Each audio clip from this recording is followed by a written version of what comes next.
أعزائي المشاهدين، معنا في لقاء متجدد من لقاءات منتديات عاصمة الربيع.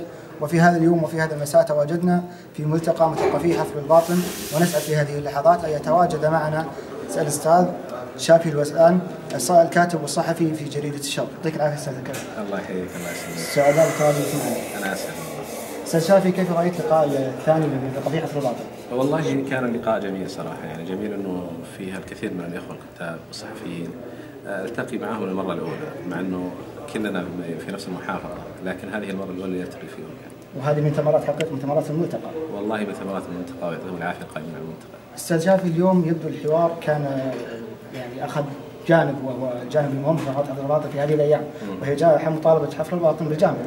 نعم. فما رسالتك وما هي التي تتوجهون أنتم ككتاب في حفر الباطن؟ ماذا قدمتم لهذا الموضوع؟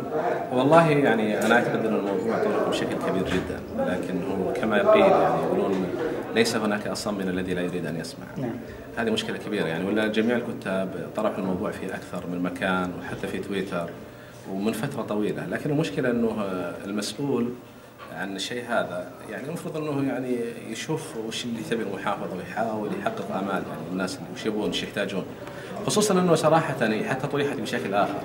نحن حتى في كتاباتنا لم نقل لهم نبي جامعة في حفر الباطن بس، احنا كنا نريد فقط أن نعرف المعايير اللي بناء عليها تفتح جامعات المناطق. يعني على أي أساس تفتح منطقة في مكان معين بينما تترك منطقة أهم وأولى من افتتاح جامعة؟ هذا هو الجانب الأهم. يعني أنا أقول أنه أنا أرى أنه من الأنانية مثلا أقول افتح لي جامعة في حفر الباطن، لكن السؤال الأهم ما هي معايير افتتاح الجامعات؟ على أي أساس تفتح الجامعات؟ نعم. أستاذ شافي، نشاهد في موقع التواصل الاجتماعي تويتر في الحقيقة، اسمح لي أن أقول فترات نرى تحمس وفترات أخرى نرى ركود تام من هذه النقطة.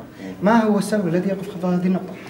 شوف، هذا الأمر طبيعي، يعني الناس طبيعي أن الإنسان يتماوج بين أحيانا تكون نبرة الصوت مرتفعة، أحيانا تتدنى، يعني حسب الوضع وحسب الحاجة. أيضا قد يصل الناس إلى مرحلة أحيانا يدركون عندها أنه ما في فائدة من المطالبات هذه. عرفت؟ وهذه مشكلة كبيرة، أنه يعني يصل المجتمع إلى درجة الإحباط ولا في أحد يسمع الصوت. أنا أتوقع أنها مشكلة كبيرة. الأستاذ شافي الوسان، كاتب في صحيفة الشرق، شكرا لك. الله يسلمك. حياك الله. هذا ما لدينا أعزائي المشاهدين، انتظرونا في لقاءات قادمة بإذن الله. السلام عليكم.